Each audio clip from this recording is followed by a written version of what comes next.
महान वैज्ञानिक Alexander Graham bell, जो कि अपने टेलीफोन के आविष्कार के लिए प्रसिद्ध हैं। जब ग्रैहम बेल ने टेलीफोन का आविष्कार किया, तब क्या किसी ने सोचा भी था कि कोई ऐसा यंत्र भी बनाया जा सकता है जिसके द्वारा मनुष्य कितनी भी दूरी से बात कर सकता है। सो वीडियो को आखिर तक ज़रूर देखना। इस वीडियो में आप जानेंगे ग्रैहम बेल से जुड़ी 12 ऐसी बातें जो आपको चौंका देंगी।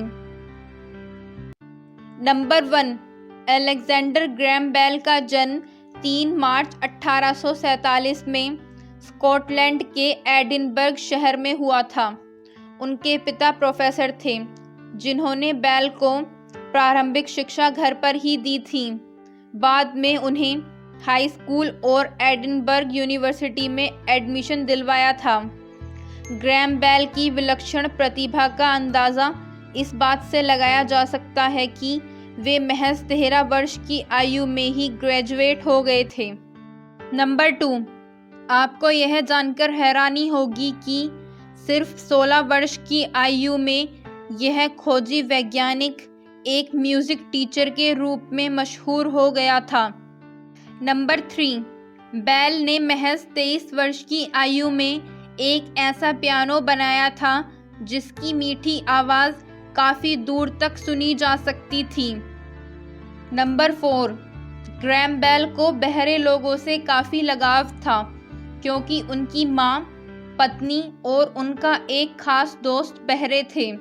उन्हें इस बात की काफ़ी निराशा भी होती थी, पर उन्होंने अपनी निराशा को एक सकारात्मक मोड़ दिया और बहरे लोगों के लिए एक ऐसा यंत्र बनाने में कामयाब हुए जो आज भी बहरे लोगों के लिए एक वरदान से कम नहीं है।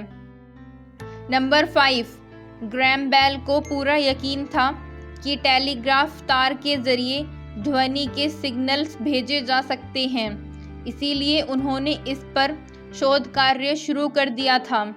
इस शोध कार्य के लिए उन्होंने अपने साथ एक सहायक थॉमस वॉटसन को रखा था, जिसने टेलीफोन को बनाने में बेल की काफ़ी मदद की थी। नंबर 6, अलेक्जेंडर ग्रैहम बेल को बहुत दिनों से लगातार यंत्रों को जोड़ने पर भी तारों के जरिए ध्वनि संचार में सफलता नहीं मिल रही थी। लेकिन 10 मार्च 1876 को बेल अपने कमरे में और उनका सहायक वॉटसन ऊपरी मंजिल पर काम कर रहे थे। तब बेल की पैंट पर हल्का तेजाब गिर गया और उन्होंने वॉटसन को मदद के लिए पुकारा। तब वॉटसन ने उनकी आवाज़ को अपने पास रखे यंत्र से आते हुए सुना। यह पहली बार था जब 2 व्यक्तियों के बीच टेलीफोन पर बात की गई थी, जिसमें बेल अपने सहायक थॉमस वॉटसन को कहते हैं, मिस्टर वॉटसन, यहाँ आओ, मुझे तुम्हारी ज़रूरत है। नंबर 7, ग्रैहम बेल ने टेलीफोन की खोज के तुरंत बाद इसका पेटेंट करवा दिया और 1877 में अपनी एक टेलीफोन कंपनी खोल ली थी, जिसने थोड़े समय में ही काफ़ी ग्रोथ कर ली थी। आज ग्रैहम बेल की कंपनी को AT&T के नाम से जाना जाता है।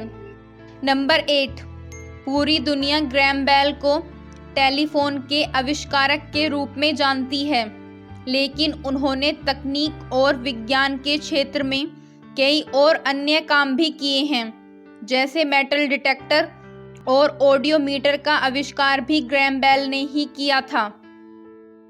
नंबर 9, सन 1919 में 72 साल की उम्र में बेल ने पानी पर चलने वाला एक यान हाइड्रोफोइल बनाया, जिसने उस समय पानी पर रफ्तार का विश्व रिकॉर्ड भी बनाया था। नंबर 10, अलेक्जेंडर ग्रैहम बेल ने हवाई जहाज़ बनाने और ऑप्टिकल फाइबर सिस्टम की तकनीक पर भी काफ़ी रिसर्च की थी। नंबर 11, टेलीफोन की खोज के बाद बेल अपने कमरे में टेलीफोन को रखना पसंद नहीं करते थे। वह कहते थे, यह मेरे काम में बार बार खलल डालता है। नंबर 12, अलेक्जेंडर ग्रैहम बेल की मृत्यु एनीमिया बीमारी की वजह से हुई थी। उनकी मृत्यु के बाद पूरे उत्तरी अमेरिका की सभी टेलीफोन लाइंस को बेल के सम्मान के रूप में 2 मिनट तक बंद कर दिया गया था। इस वीडियो के लिए बस इतना ही। अगर आपको यह वीडियो अच्छी लगी हो तो लाइक शेयर करना और कमेंट करके मुझे बताना इस महान वैज्ञानिक के बारे में आपके क्या विचार हैं। हिस्ट्री से जुड़ी ऐसी ही बातें जानने के लिए मेरे चैनल को सब्सक्राइब करके बेल आइकन को दबा देना। मिलते हैं अगली वीडियो में।